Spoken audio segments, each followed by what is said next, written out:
안녕하세요. 지혜의 숲에서 길을 찾는 여러분과 함께하는 시간입니다. 오늘 우리가 나눌 이야기는 어쩌면 당신의 삶을 혹은 당신이 아끼는 누군가의 삶을 송두리째 구할 수도 있는 아주 중요한 통찰에 관한 것입니다. 혹시 이런 경험 있으신가요? 오랫동안 나를 힘들게 했던 어떤 관계로부터 마침내 벗어나 스스로 단단해지고 있다고 느낄 무렵 갑자기 그 사람이 인생 최대의 위기를 맞았다며 연락해오는 경험 말입니다. 그 순간 애써 외면하기에는 마음이 쓰이고 다시 엮이자니 과거의 악몽이 떠오르는 딜레마에 빠졌던 적은 없으신가요? 정신분석학의 거장 칼 융은 이것이 단순한 우연이 아니라고 경고합니다. 그는 나르시시스트들이 당신을 더 이상 통제할 수 없다고 깨달았을 때 결코 순순히 물러서지 않는다는 끔찍한 진실을 발견했습니다. 그들은 마지막 순간 당신의 가장 큰 강점인 공감 능력을 무기 삼아 당신의 자유를 파괴하려는 최후의 심리적 공격을 감행합니다. 융은 이 정교하고 파괴적인 조종수를 조작된 취약성이라고 명명했습니다. 이것은 수년간의 노력으로 쌓아올린 치유의 탑을 단 몇 주 만에 무너뜨릴 수 있는 무서운 심리 무기입니다. 지금 이 순간에도 나르시시스트의 그림자에서 벗어났다고 믿었던 수많은 사람들이 이 마지막 덫의 정체를 알지 못한 채 다시 어둠 속으로 끌려 들어가고 있습니다. 하지만 희망은 있습니다. 칼 융은 이 패턴을 발견했을 뿐만 아니라 그것이 어떻게 작동하고 왜 그토록 효과적이며 가장 중요하게는 우리 자신을 어떻게 보호할 수 있는지에 대한 명확한 해답까지 찾아냈습니다. 만약 당신이 강해지려고 할 때마다 주변의 누군가에게 기묘한 위기가 찾아왔다면 그것은 우연이 아닌 치밀하게 설계된 심리전이었을 가능성이 높습니다. 오늘 이 이야기를 통해 우리는 그 심리전의 실체를 파헤치고 다시는 그 누구에게도 당신의 삶을 조종당하지 않는 완전한 심리적 해방을 이루는 길을 함께 걸어가게 될 것입니다. 오늘 이 이야기가 당신과 당신 주변의 소중한 사람들에게 도움이 될 것이라 믿는다면 조용히 구독과 좋아요를 눌러 지혜의 빛을 함께 나눠주시길 바랍니다. 여러분의 작은 움직임이 누군가에게는 절실한 구원의 손길이 될 수 있습니다. 칼 융이 단순한 이기심을 넘어선 훨씬 더 사악한 무언가를 마주하고 있음을 깨달은 순간이 있었습니다. 그의 진료실에 찾아온 한 여성 환자는 나르시시스트적 학대의 전형적인 피해자처럼 보였습니다. 그녀는 남편으로부터 수년간 감정적 조종과 가스라이팅, 그리고 끝없는 심리적 공격을 견뎌왔습니다. 그런데 이상한 점이 있었습니다. 융의 상담을 통해 그녀가 힘을 얻고 스스로 경계를 설정하기 시작하며 자존감을 회복할 때마다 그녀의 남편에게는 어김없이 의문의 위기가 닥쳤습니다. 갑작스러운 건강 악화, 사업의 실패, 극심한 우울증 같은 것들이었죠. 그리고 그때마다 그녀는 죄책감에 시달리며 남편을 돌보기 위해 자신의 치유 과정을 포기하고 다시 그 늪으로 돌아가야만 했습니다. 처음에 융은 이것을 불운한 우연의 일치라고 생각했습니다. 하지만 다른 환자들에게서도 똑같은 패턴이 반복되는 것을 목격하면서 그는 이것이 결코 우연이 아님을 직감했습니다. 나르시시스트들은 무작위로 무너지는 것이 아니었습니다. 그들은 희생자가 가장 강해지는 순간을 귀신같이 알아채고 바로 그 타이밍에 맞춰 전략적으로 위기를 만들어내고 있었던 것입니다. 이 발견은 융을 나르시시스트의 정신세계에 대한 충격적인 진실로 이끌었습니다. 그들은 단순히 상대를 통제하기만 원하는 것이 아닙니다. 그들은 자신의 통제력을 끊임없이 증명받아야만 살아갈 수 있는 존재들입니다. 당신이 진정으로 독립하기 시작하는 그 순간 당신은 그들의 심리적 정체성 전체를 위협하는 가장 큰 적이 되는 것입니다. 융은 이를 설명하기 위해 나르시시스트적 공급 위계라는 개념을 제시했습니다. 가장 낮은 단계에서 나르시시스트는 타인의 관심, 칭찬, 인정을 필요로 합니다. 이것은 대부분의 사람들이 알고 있는 사실입니다. 하지만 더 깊고 위험한 단계가 존재합니다. 중간 단계에서 그들은 타인을 혼란스럽게 만들거나 자신에게 의존하게 만들거나 끊임없이 힘들어하게 만들므로써 우월감을 느껴야 합니다. 과거 당신이 그들의 인정을 구하고 당신 자신의 현실 감각을 의심하며 그들 주변에서 살얼음판을 걷듯 눈치를 봤을 때 당신은 바로 이 더 깊은 욕구를 채워주고 있었던 것입니다. 그리고 융이 발견한 가장 사악한 최상위 단계, 나르시시스트는 강한 사람에 대한 자신의 지배력을 증명해야만 합니다. 이미 부서진 사람을 통제하는 것은 누구에게나 쉬운 일입니다. 하지만 스스로의 힘으로 역경을 이겨내고 강해진 사람을 다시 굴복시키는 것, 그것이야말로 그들에게는 자신의 힘을 증명하는 최고의 쾌감이 되는 것입니다.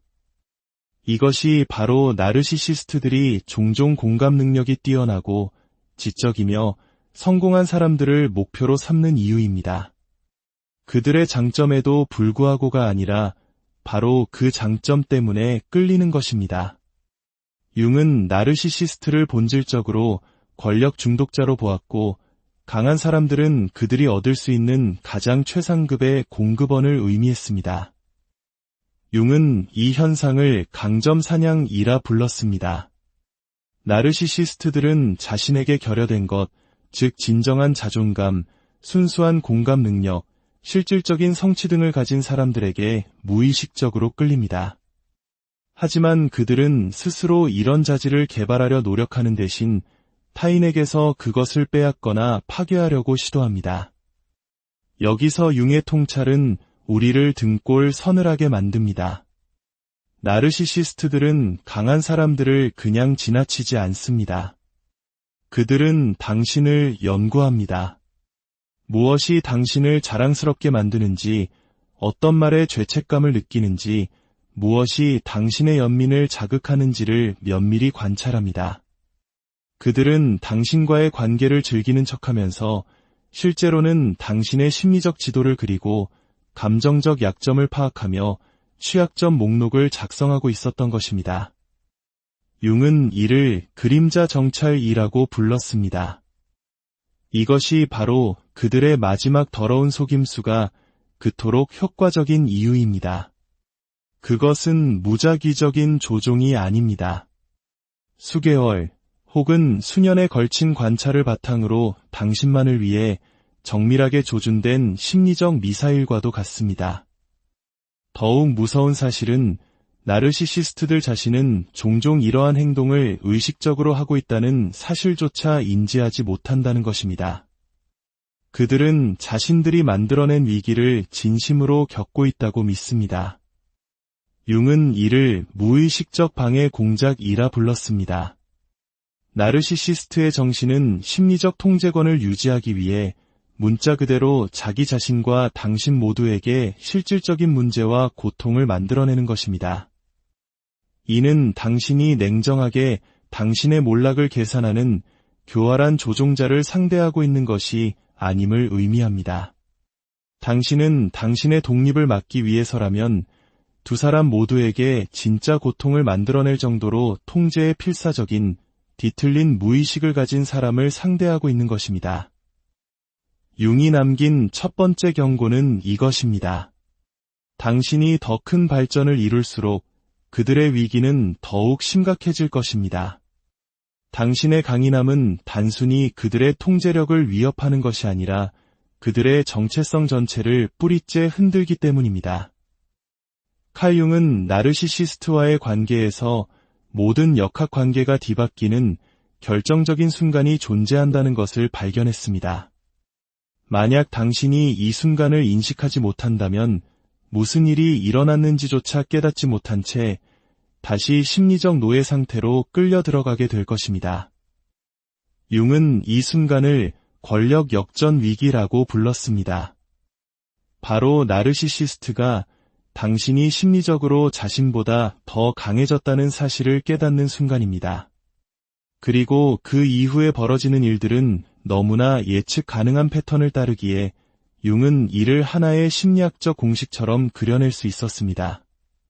권력 역전 위기는 다음과 같은 4단계로 전개됩니다. 1단계, 인식. 나르시시스트는 자신의 심리적 지배력이 약화되고 있음을 감지하는 동물적인 감각을 가지고 있습니다. 그들은 당신의 에너지, 자신감, 독립성의 변화를 당신 스스로가 완전히 인지하기 훨씬 전부터 알아차립니다.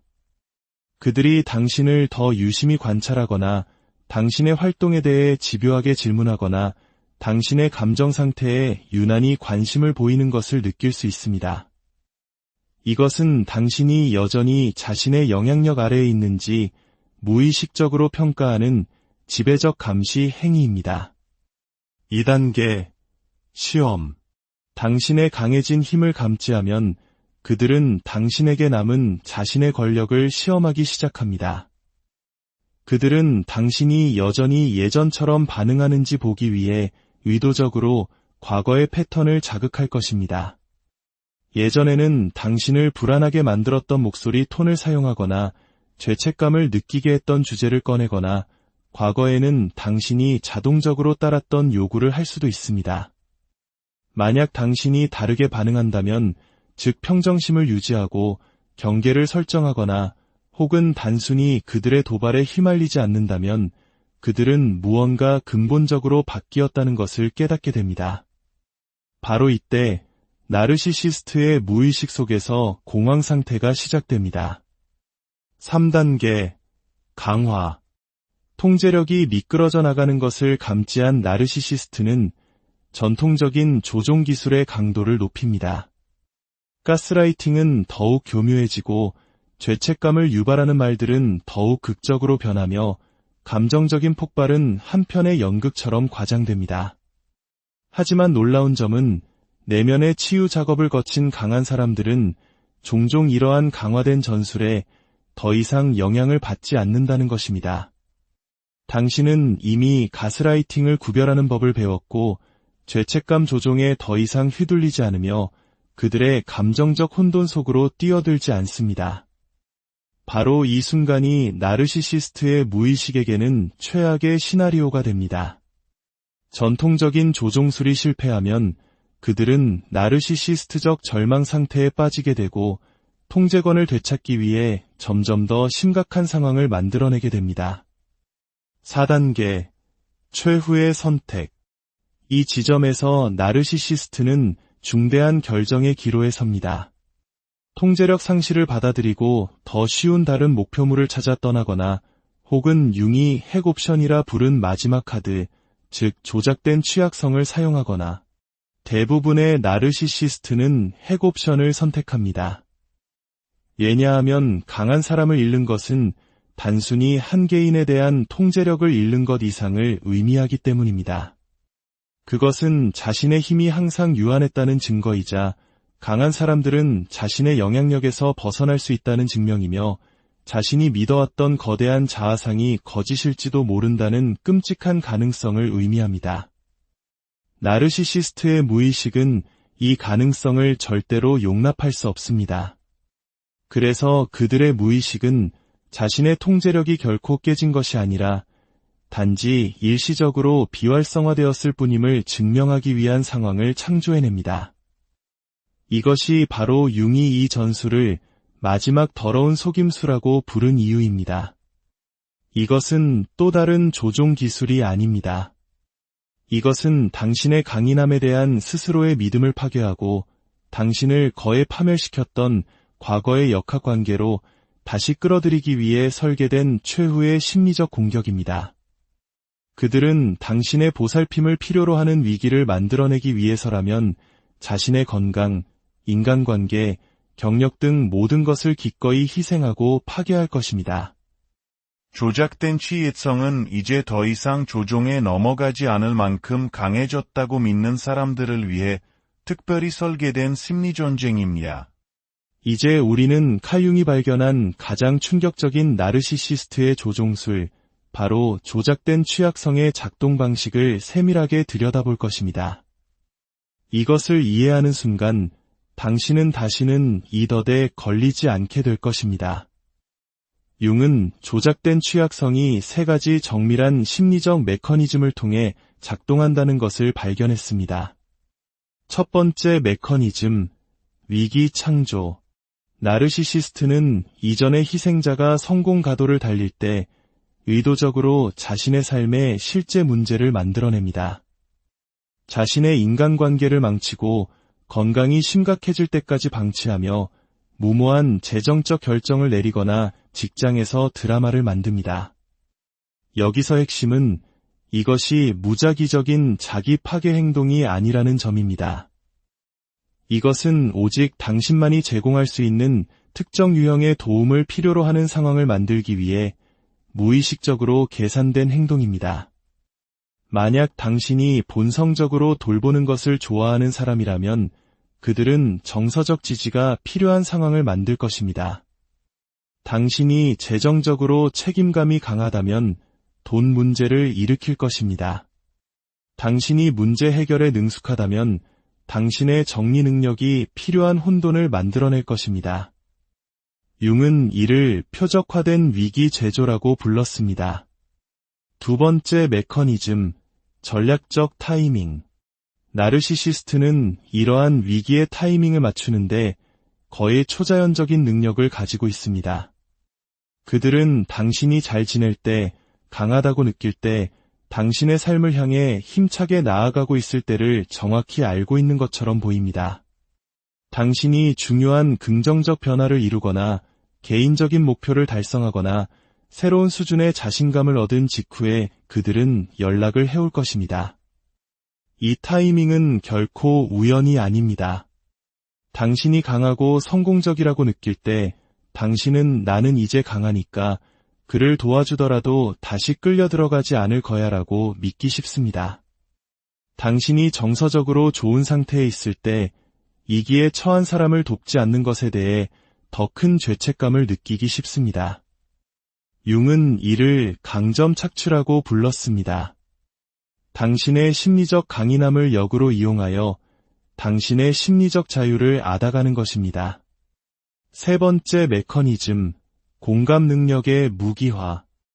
융의 가장 소름 끼치는 발견은 조작된 취약성이 어떻게 공감 능력이 뛰어난 사람들을 정확하게 겨냥하는지에 대한 것이었습니다. 나르시시스트는 당신의 공감 능력이 당신의 가장 큰 선물이자 동시에 가장 큰 약점이라는 것을 무의식적으로 이해하고 있습니다. 그들은 당신이 자신을 진정으로 이해하는 유일한 사람, 자신을 도울 수 있는 유일한 사람, 자신에게 신경 써주는 유일한 사람이라고 느끼게 만드는 방식으로 자신의 위기를 포장합니다. 그들은 종종 이렇게 말할 것입니다. 이런 얘기를 털어놓을 수 있는 사람은 너밖에 없어, 또는 우리 사이에 문제가 많았다는 거 알지만 진짜 나를 아는 사람은 너뿐이잖아. 이것은 단순한 조종이 아닙니다. 이것은 공감 능력 하이제킹입니다. 그들은 심리적 통제권을 다시 설정하기 위한 트로이 목마로 당신의 연민을 이용하고 있는 것입니다. 그렇다면 우리는 이 교묘하고 파괴적인 마지막 공격으로부터 어떻게 자신을 보호할 수 있을까요? 다행히도 칼융은 우리에게 4가지 강력한 심리적 방패를 남겨주었습니다. 첫 번째 방패, 공감 능력의 분리.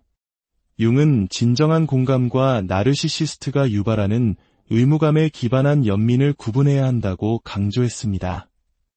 진정한 공감은 상대방의 감정을 이해하고 존중하지만 그 감정에 대한 책임을 지지는 않습니다.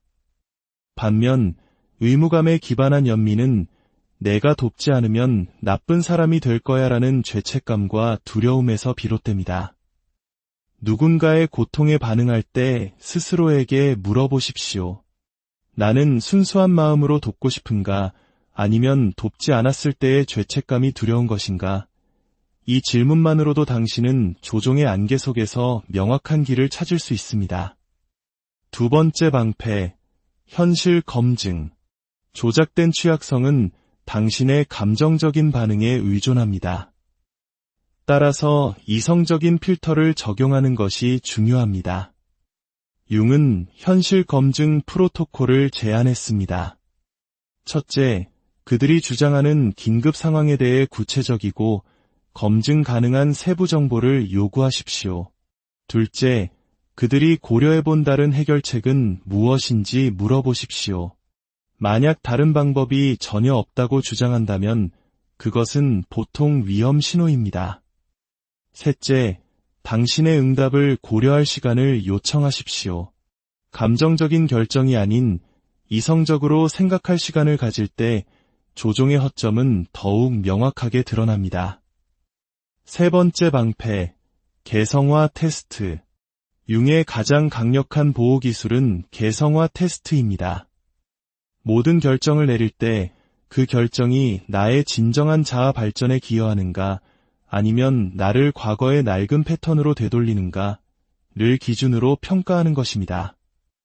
융은 우리의 가장 높은 책임은 진정한 자기 자신이 되는 것, 즉 개성화라고 믿었습니다. 나르시시스트의 무의식적인 목표는 단지 도움을 받는 것이 아닙니다.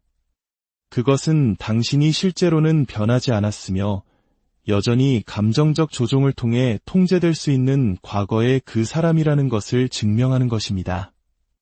자신의 경계를 희생하여 다른 사람을 구하는 것은 당신을 앞으로 나아가게 하는 것이 아니라 뒤로 퇴보시키는 반개성화 행위입니다. 네 번째 방패, 주권 선언. 융의 마지막 보호 기술은 심리적 주권을 선언하는 것입니다. 이는 당신이 다른 성인의 선택, 감정 또는 삶의 결과에 대해 책임이 없다는 것을 의식적으로 선언하는 행위입니다. 조작된 취약성에 넘어가는 사람들은 종종 타인의 행복에 대한 무의식적인 책임감을 가지고 있습니다. 이 신념을 의식적으로 거부해야 합니다. 마음속으로 이렇게 선언하십시오. 나는 당신의 감정 상태를 책임지지 않습니다. 나는 당신의 인생 선택을 책임지지 않습니다. 나는 당신이 만든 문제를 해결할 책임이 없습니다. 나는 오직 나 자신의 성장과 선택, 그리고 진정한 발전에만 책임이 있습니다. 당신이 진정으로 심리적 주권을 채워할 때 조작된 취약성은 모든 힘을 잃게 됩니다. 나르시시스트의 마지막 더러운 속임수에 저항하는 것만이 목표가 아닙니다. 진정한 목표는 모든 형태의 심리적 통제로부터 완전히 면역이 되는 것입니다. 융은 이를 진정한 자아 실현이라고 불렀고 조종당하지 않는 사람이 되기 위한 구체적인 프로토콜을 개발했습니다. 그것은 바로 자유 프로토콜입니다. 1단계는 그림자 통합입니다. 조종에 잘 넘어가는 사람들은 종종 자기 자신의 특정 부분을 부정하는데 나르시시스트는 바로 그 지점을 악용합니다.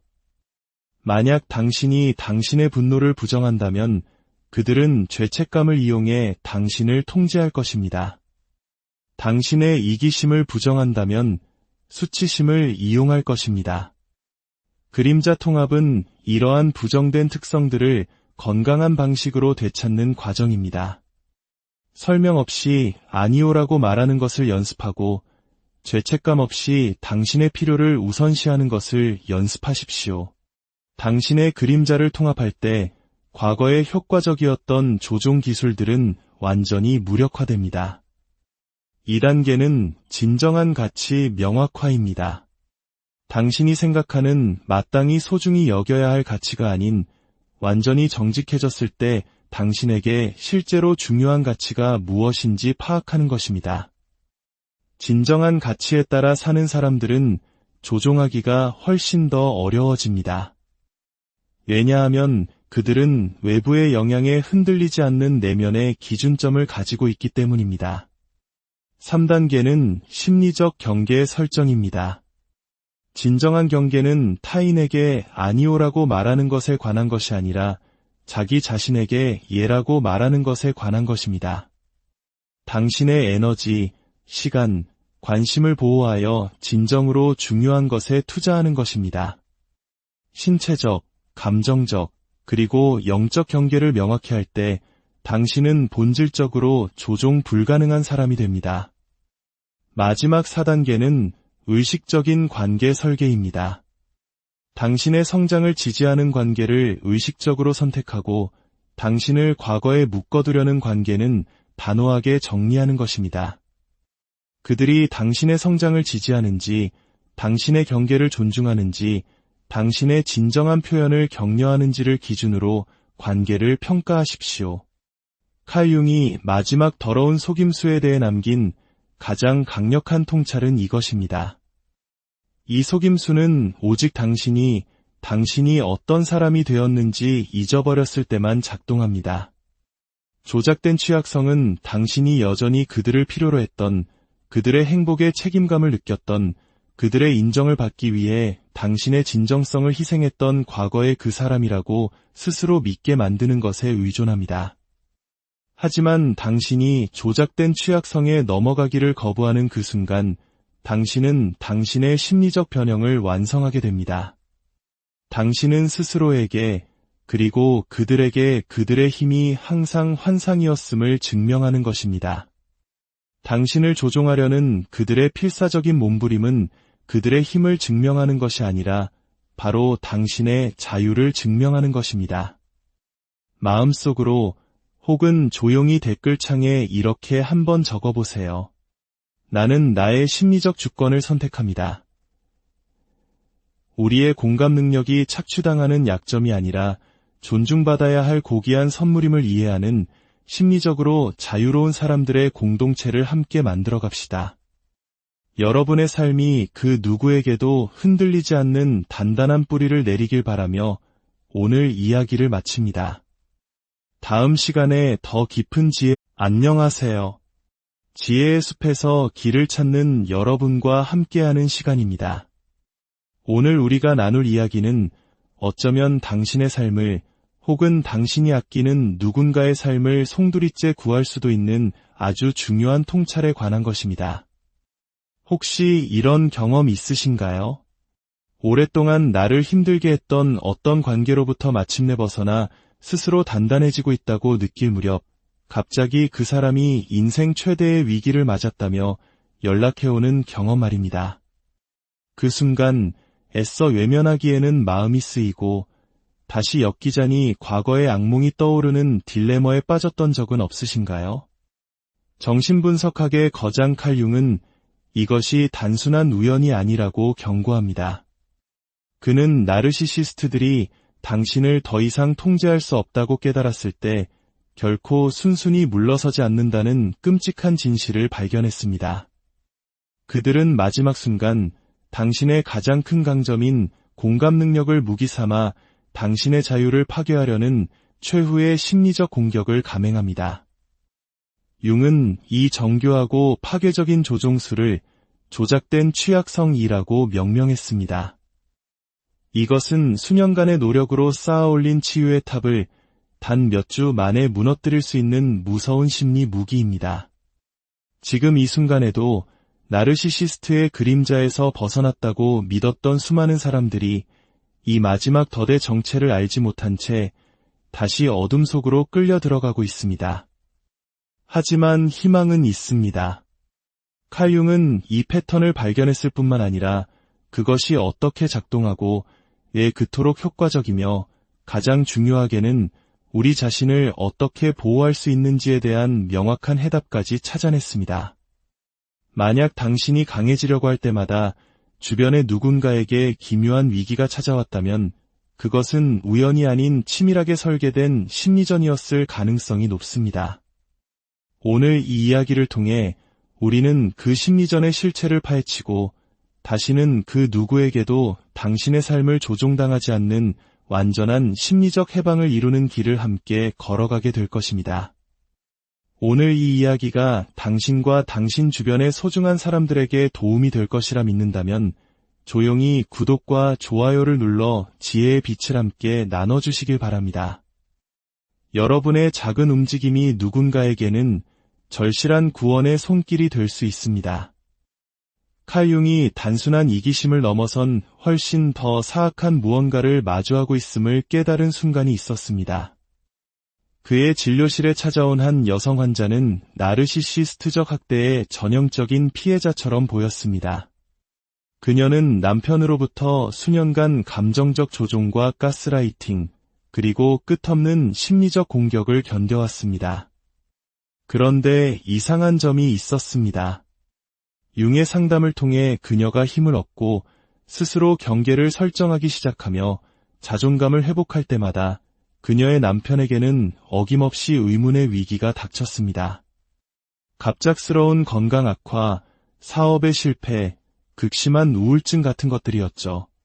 그리고 그때마다 그녀는 죄책감에 시달리며 남편을 돌보기 위해 자신의 치유 과정을 포기하고 다시 그 늪으로 돌아가야만 했습니다. 처음에 융은 이것을 불운한 우연의 일치라고 생각했습니다. 하지만 다른 환자들에게서도 똑같은 패턴이 반복되는 것을 목격하면서 그는 이것이 결코 우연이 아님을 직감했습니다. 나르시시스트들은 무작위로 무너지는 것이 아니었습니다. 그들은 희생자가 가장 강해지는 순간을 귀신같이 알아채고 바로 그 타이밍에 맞춰 전략적으로 위기를 만들어내고 있었던 것입니다. 이 발견은 융을 나르시시스트의 정신세계에 대한 충격적인 진실로 이끌었습니다. 그들은 단순히 상대를 통제하기만 원하는 것이 아닙니다. 그들은 자신의 통제력을 끊임없이 증명받아야만 살아갈 수 있는 존재들입니다. 당신이 진정으로 독립하기 시작하는 그 순간, 당신은 그들의 심리적 정체성 전체를 위협하는 가장 큰 적이 되는 것입니다. 융은 이를 설명하기 위해 나르시시스트적 공급 위계라는 개념을 제시했습니다. 가장 낮은 단계에서 나르시시스트는 타인의 관심, 칭찬, 인정을 필요로 합니다. 이것은 대부분의 사람들이 알고 있는 사실입니다. 하지만 더 깊고 위험한 단계가 존재합니다. 중간 단계에서 그들은 타인을 혼란스럽게 만들거나 자신에게 의존하게 만들거나 끊임없이 힘들어하게 만들므로써 우월감을 느껴야 합니다. 과거 당신이 그들의 인정을 구하고 당신 자신의 현실 감각을 의심하며 그들 주변에서 살얼음판을 걷듯 눈치를 봤을 때 당신은 바로 이 더 깊은 욕구를 채워주고 있었던 것입니다. 그리고 융이 발견한 가장 사악한 최상위 단계, 나르시시스트는 강한 사람에 대한 자신의 지배력을 증명해야만 합니다. 이미 부서진 사람을 통제하는 것은 누구에게나 쉬운 일입니다. 하지만 스스로의 힘으로 역경을 이겨내고 강해진 사람을 다시 굴복시키는 것, 그것이야말로 그들에게는 자신의 힘을 증명하는 최고의 쾌감이 되는 것입니다. 이것이 바로 나르시시스트들이 종종 공감 능력이 뛰어나고 지적이며 성공한 사람들을 목표로 삼는 이유입니다. 그들의 장점에도 불구하고가 아니라 바로 그 장점 때문에 끌리는 것입니다. 융은 나르시시스트를 본질적으로 권력 중독자로 보았고 강한 사람들은 그들이 얻을 수 있는 가장 최상급의 공급원을 의미했습니다. 융은 이 현상을 강점 사냥이라 불렀습니다. 나르시시스트들은 자신에게 결여된 것, 즉 진정한 자존감, 순수한 공감 능력, 실질적인 성취 등을 가진 사람들에게 무의식적으로 끌립니다. 하지만 그들은 스스로 이런 자질을 개발하려 노력하는 대신 타인에게서 그것을 빼앗거나 파괴하려고 시도합니다. 여기서 융의 통찰은 우리를 등골 서늘하게 만듭니다. 나르시시스트들은 강한 사람들을 그냥 지나치지 않습니다. 그들은 당신을 연구합니다. 무엇이 당신을 자랑스럽게 만드는지, 어떤 말에 죄책감을 느끼는지, 무엇이 당신의 연민을 자극하는지를 면밀히 관찰합니다. 그들은 당신과의 관계를 즐기는 척하면서 실제로는 당신의 심리적 지도를 그리고 감정적 약점을 파악하며 취약점 목록을 작성하고 있었던 것입니다. 융은 이를 그림자 정찰이라고 불렀습니다. 이것이 바로 그들의 마지막 더러운 속임수가 그토록 효과적인 이유입니다. 그것은 무작위적인 조종이 아닙니다. 수개월 혹은 수년에 걸친 관찰을 바탕으로 당신만을 위해 정밀하게 조준된 심리적 미사일과도 같습니다. 더욱 무서운 사실은 나르시시스트들 자신은 종종 이러한 행동을 의식적으로 하고 있다는 사실조차 인지하지 못한다는 것입니다. 그들은 자신들이 만들어낸 위기를 진심으로 겪고 있다고 믿습니다.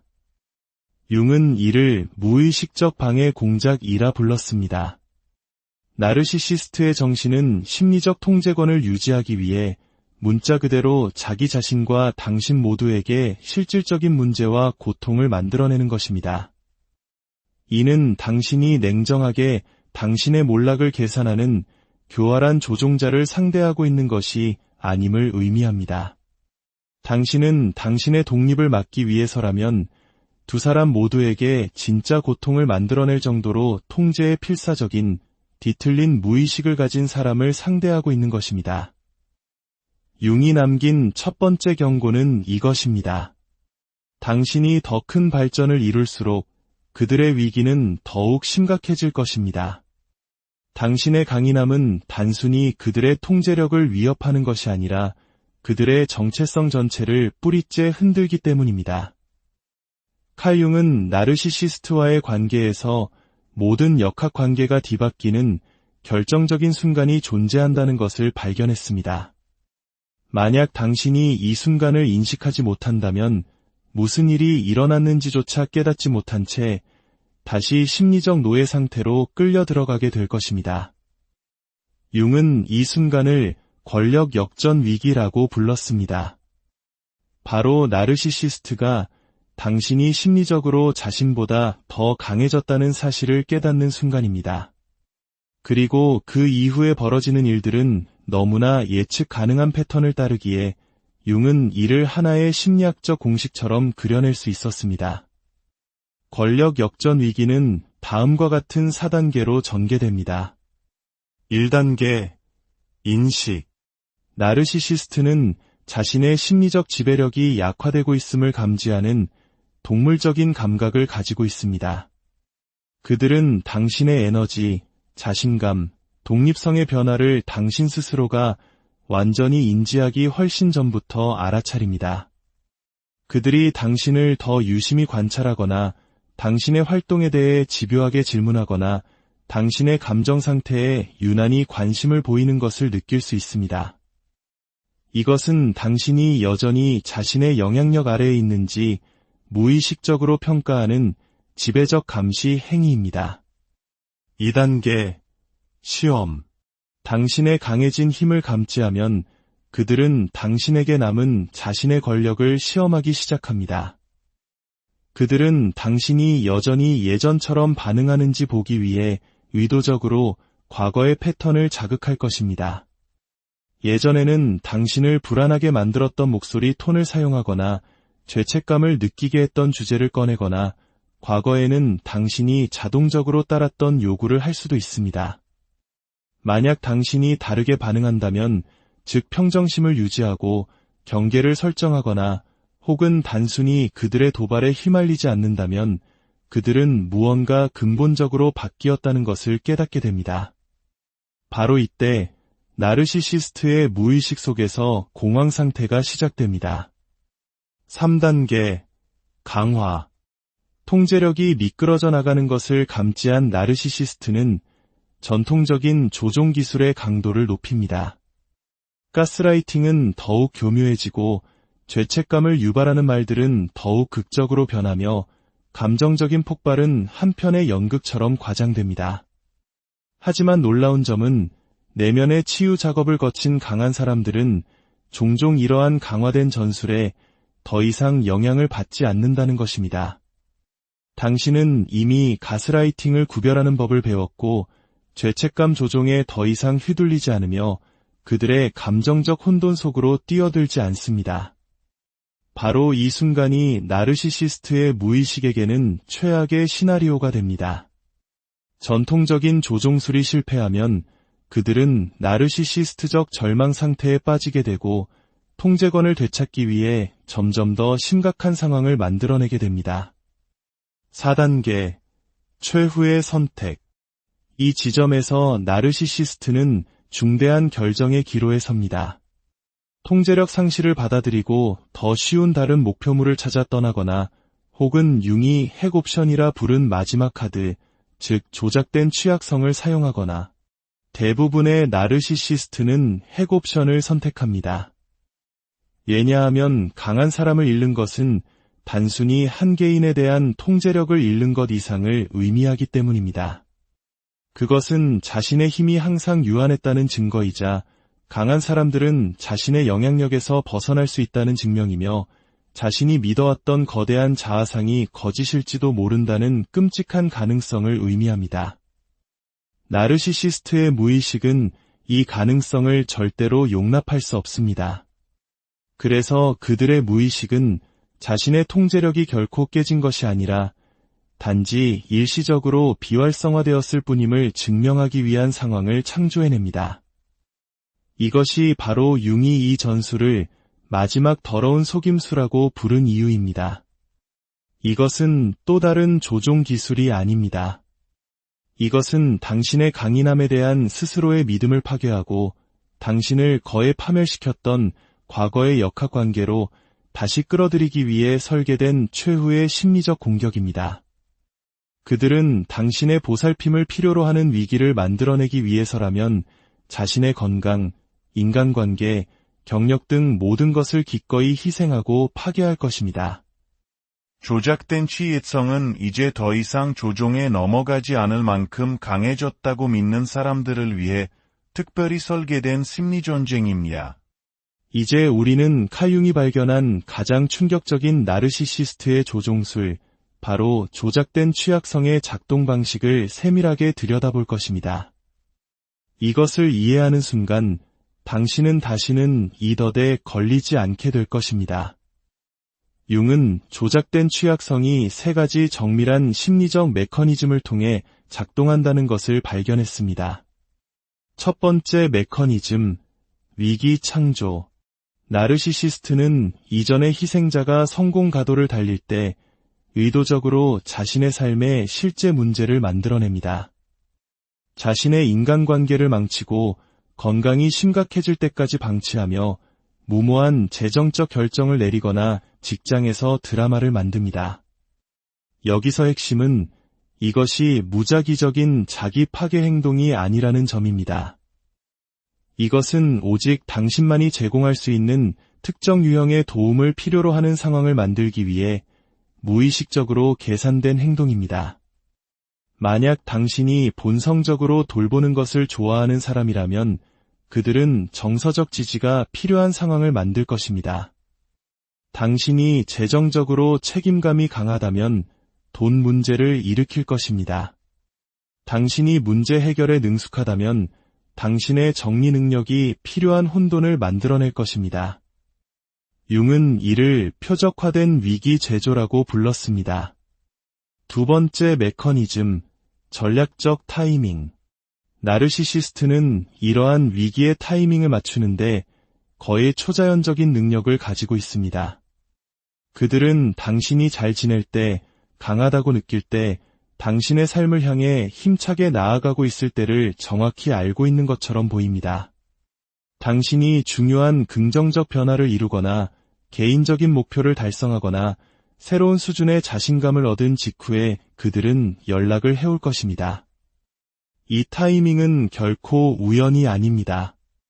당신이 강하고 성공적이라고 느낄 때 당신은 나는 이제 강하니까 그를 도와주더라도 다시 끌려 들어가지 않을 거야라고 믿기 쉽습니다.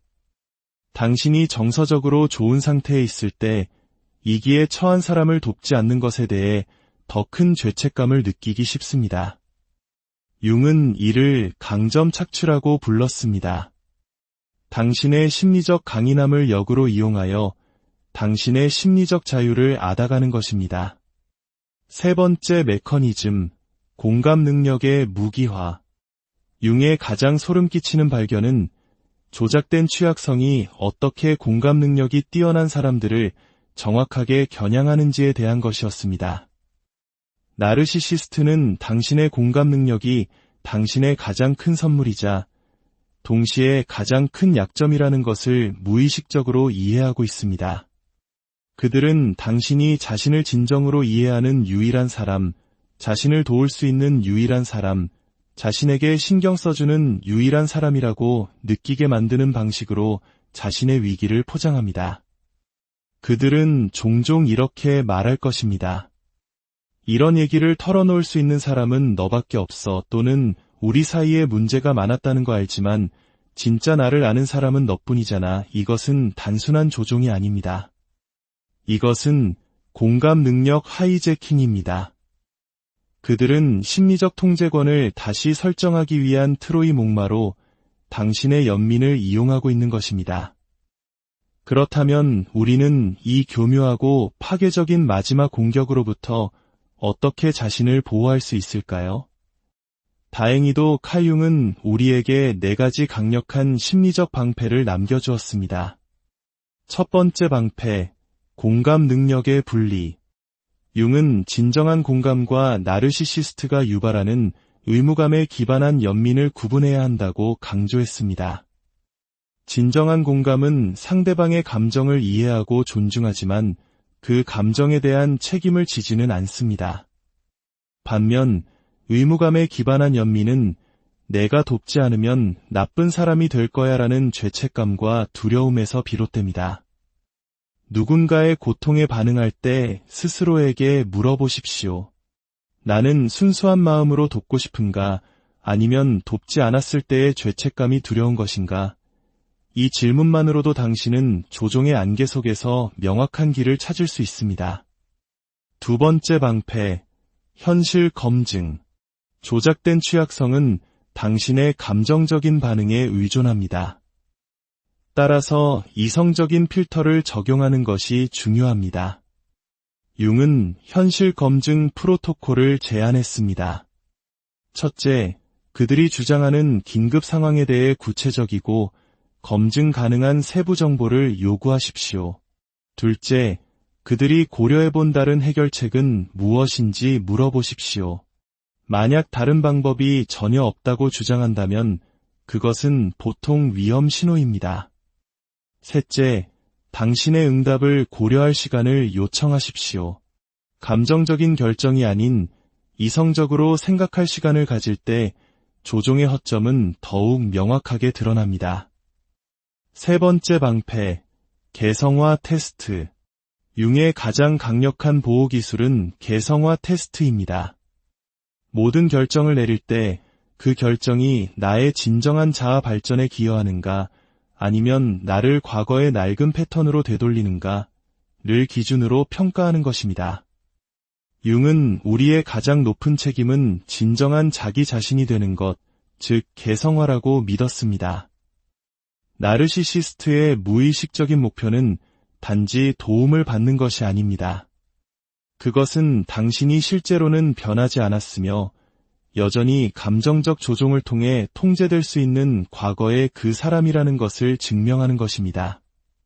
자신의 경계를 희생하여 다른 사람을 구하는 것은 당신을 앞으로 나아가게 하는 것이 아니라 뒤로 퇴보시키는 반개성화 행위입니다. 네 번째 방패, 주권 선언. 융의 마지막 보호 기술은 심리적 주권을 선언하는 것입니다.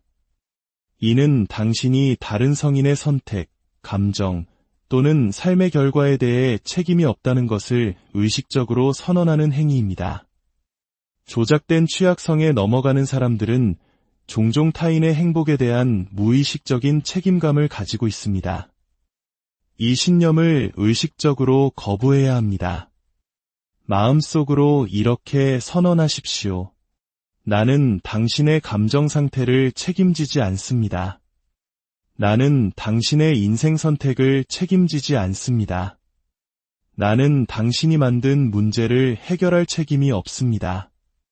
나는 오직 나 자신의 성장과 선택, 그리고 진정한 발전에만 책임이 있습니다. 당신이 진정으로 심리적 주권을 체화할 때 조작된 취약성은 모든 힘을 잃게 됩니다. 나르시시스트의 마지막 더러운 속임수에 저항하는 것만이 목표가 아닙니다. 진정한 목표는 모든 형태의 심리적 통제로부터 완전히 면역이 되는 것입니다. 융은 이를 진정한 자아 실현이라고 불렀고, 조종당하지 않는 사람이 되기 위한 구체적인 프로토콜을 개발했습니다. 그것은 바로 자유 프로토콜입니다. 1단계는 그림자 통합입니다. 조종에 잘 넘어가는 사람들은 종종 자기 자신의 특정 부분을 부정하는데, 나르시시스트는 바로 그 지점을 악용합니다. 만약 당신이 당신의 분노를 부정한다면 그들은 죄책감을 이용해 당신을 통제할 것입니다. 당신의 이기심을 부정한다면 수치심을 이용할 것입니다. 그림자 통합은 이러한 부정된 특성들을 건강한 방식으로 되찾는 과정입니다. 설명 없이 아니오라고 말하는 것을 연습하고 죄책감 없이 당신의 필요를 우선시하는 것을 연습하십시오. 당신의 그림자를 통합할 때 과거에 효과적이었던 조종 기술들은 완전히 무력화됩니다. 2단계는 진정한 가치 명확화입니다. 당신이 생각하는 마땅히 소중히 여겨야 할 가치가 아닌 완전히 정직해졌을 때 당신에게 실제로 중요한 가치가 무엇인지 파악하는 것입니다. 진정한 가치에 따라 사는 사람들은 조종하기가 훨씬 더 어려워집니다. 왜냐하면 그들은 외부의 영향에 흔들리지 않는 내면의 기준점을 가지고 있기 때문입니다. 3단계는 심리적 경계 설정입니다.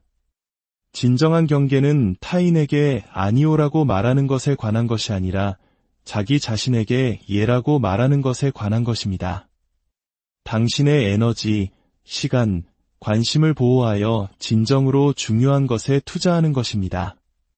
신체적, 감정적, 그리고 영적 경계를 명확히 할 때 당신은 본질적으로 조종 불가능한 사람이 됩니다. 마지막 4단계는 의식적인 관계 설계입니다.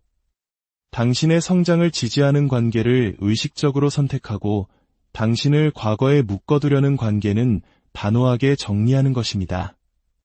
그들이 당신의 성장을 지지하는지, 당신의 경계를 존중하는지, 당신의 진정한 표현을 격려하는지를 기준으로 관계를 평가하십시오.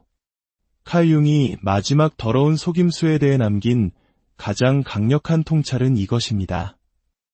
이 속임수는 오직 당신이 어떤 사람이 되었는지 잊어버렸을 때만 작동합니다. 조작된 취약성은 당신이 여전히 그들을 필요로 했던, 그들의 행복에 책임감을 느꼈던, 그들의 인정을 받기 위해 당신의 진정성을 희생했던 과거의 그 사람이라고 스스로 믿게 만드는 것에 의존합니다. 하지만 당신이 조작된 취약성에 넘어가기를 거부하는 그 순간 당신은 당신의 심리적 변형을 완성하게 됩니다. 당신은 스스로에게 그리고 그들에게 그들의 힘이 항상 환상이었음을 증명하는 것입니다. 당신을 조종하려는 그들의 필사적인 몸부림은 그들의 힘을 증명하는 것이 아니라 바로 당신의 자유를 증명하는 것입니다. 마음속으로 혹은 조용히 댓글창에 이렇게 한번 적어보세요. 나는 나의 심리적 주권을 선택합니다.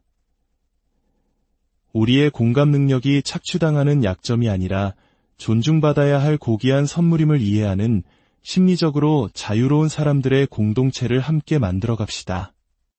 여러분의 삶이 그 누구에게도 흔들리지 않는 단단한 뿌리를 내리길 바라며 오늘 이야기를 마칩니다. 다음 시간에 더 깊은 지혜, 안녕하세요. 지혜의 숲에서 길을 찾는 여러분과 함께하는 시간입니다.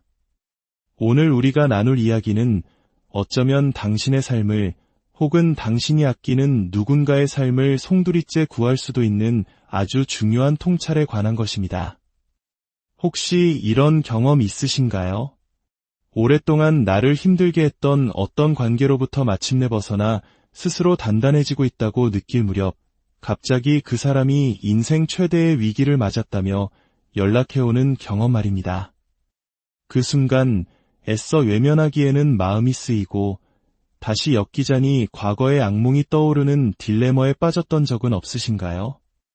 정신분석학의 거장 칼 융은 이것이 단순한 우연이 아니라고 경고합니다.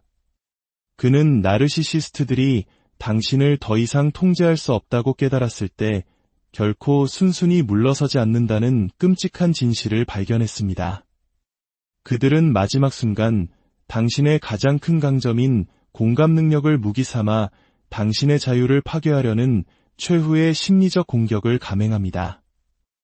융은 이 정교하고 파괴적인 조종수를 조작된 취약성이라고 명명했습니다. 이것은 수년간의 노력으로 쌓아올린 치유의 탑을 단 몇 주 만에 무너뜨릴 수 있는 무서운 심리 무기입니다. 지금 이 순간에도 나르시시스트의 그림자에서 벗어났다고 믿었던 수많은 사람들이 이 마지막 덫의 정체를 알지 못한 채 다시 어둠 속으로 끌려 들어가고 있습니다.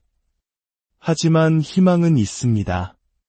칼 융은 이 패턴을 발견했을 뿐만 아니라 그것이 어떻게 작동하고 왜 그토록 효과적이며 가장 중요하게는 우리 자신을 어떻게 보호할 수 있는지에 대한 명확한 해답까지 찾아냈습니다. 만약 당신이 강해지려고 할 때마다 주변의 누군가에게 기묘한 위기가 찾아왔다면 그것은 우연이 아닌 치밀하게 설계된 심리전이었을 가능성이 높습니다.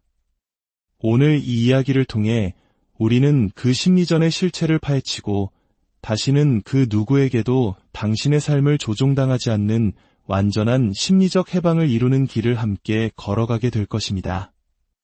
오늘 이 이야기가 당신과 당신 주변의 소중한 사람들에게 도움이 될 것이라 믿는다면 조용히 구독과 좋아요를 눌러 지혜의 빛을 함께 나눠주시길 바랍니다.